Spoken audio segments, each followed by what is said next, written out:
여러분, 요즘 중소기업, 어디나 할 것 없이 지금 장난이 아니에요. 이게 여러분, 우리가 알고 있는 거는 수출이 잘 되니까, 원청기업이 신났을 거 아니에요. 그러면 하청기업이 잘 돼서 하청기업은 노래 부르고 춤춘다, 이렇게 느껴질 수 있는 부분이잖아요. 그런데 중소기업 현장을 돌아보면 그렇지 않다는 거예요. 충남에 있는 한 조선업체는요, 이게 선수금 환급 보정이라고 있습니다. RG라고 있어요. RG라는 것은요, 선주에게 선수금을 대신 돌려주는 보험입니다. 쉽게 말하면 계약은 했는데 돈을 못 받으면 이게 RG 선수금 환급 보정이라는 걸 가입을 하게 되면 이게 돈을 미리 받을 수 있는 거예요.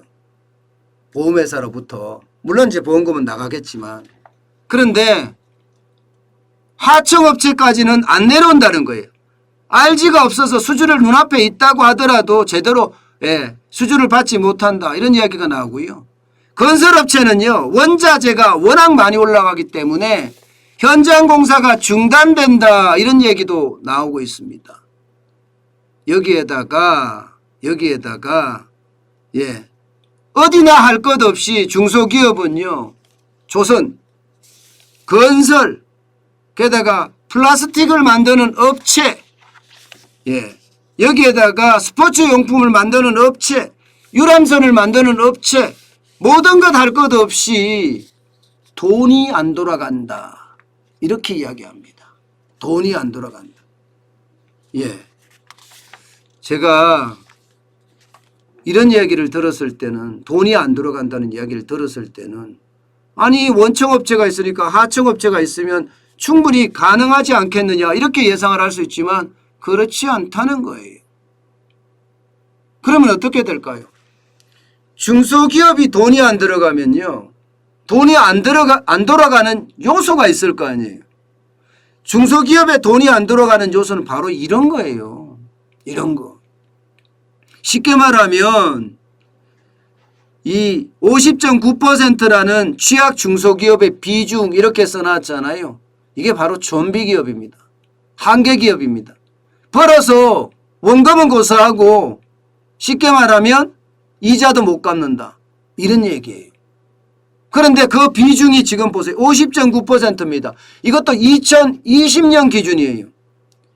2016년만 하더라도 40.8%였던 것이 지금 10.1%나 늘어났습니다. 10.1%나.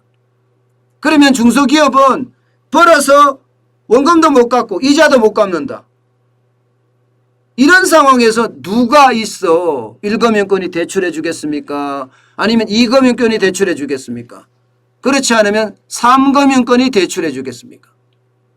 결국 중소기업은요, 최악으로 몰릴 수밖에 없어요. 그러니까 이게 악화가 양화를 구축한다고 설상가상이라고 이야기해야 되나요? 취약기업들은 영업 손실이 점점 더 커집니다. 돈을 빌려서 어떻게든 생산을 해서 팔아야 되는데 이 팔지를 못하잖아요. 팔지 못하니까 심지어는 돈을 빌리지도 못하니까 제품을 만들 수도 없어. 그러니 2016년에 영업 손실이 9천억 원이었다면 2020년에는 3조 5천억 원입니다. 그러면 몇 배예요?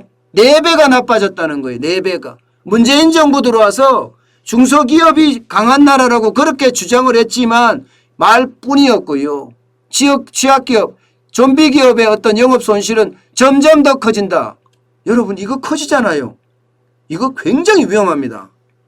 3조 5천억이 말이 3조 5천억이지 이게 금액을 기업으로 수로 따지면 장난 아닌 금액이에요. 게다가 말입니다. 덩치는 어떻게 돼요? 덩치는 계속 쪼그라들어요. 저는요, 여러분, 이거를 보면서, 이 조표를 보면서 도대체 문재인 정부는 경제를 위해서 뭐를 했느냐 묻고 싶어요. 일자리 정부라고 했잖아요. 일자리 정부가 일자리 만들었습니까? 세금 주도 일자리만 만들었죠. 중소기업 정부라고 이야기했어요.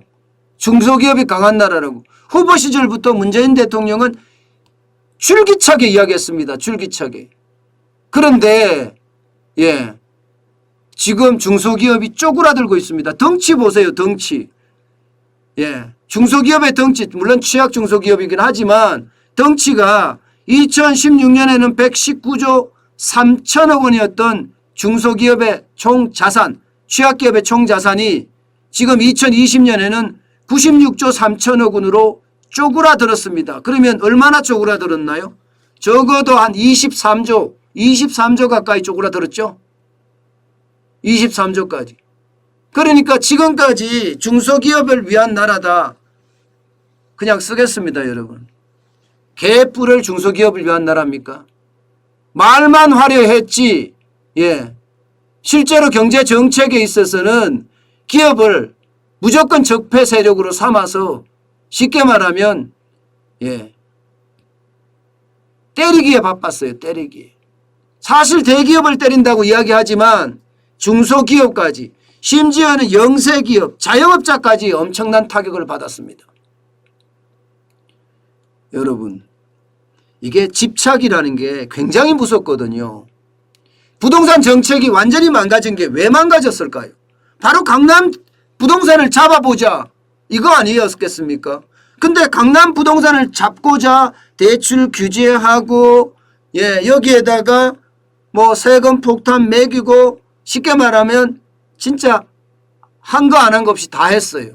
그런데 어떻게 됐나요? 강남 부동산 오히려 강남 부동산은 올라가고 말았습니다. 문제는 강남 때문에 다른 부동산까지도 다 왜곡이 되고 그래서 시장 실패를 가져왔거든요. 한 곳에 집착하다가 부동산 전체 정책을 망쳤던 겁니다.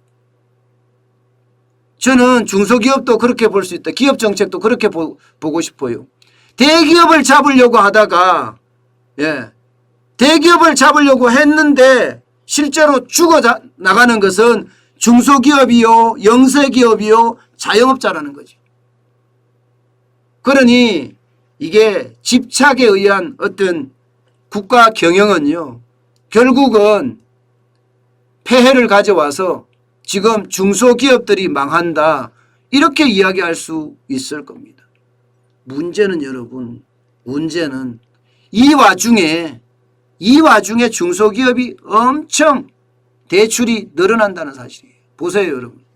국민신한, 우리하나, NH농협까지 시중 5대 시중은행만 봤을 때 5대 시중은행만 봤을 때 이게 2금융권이나 3금융권을 아예 보지도 않았습니다.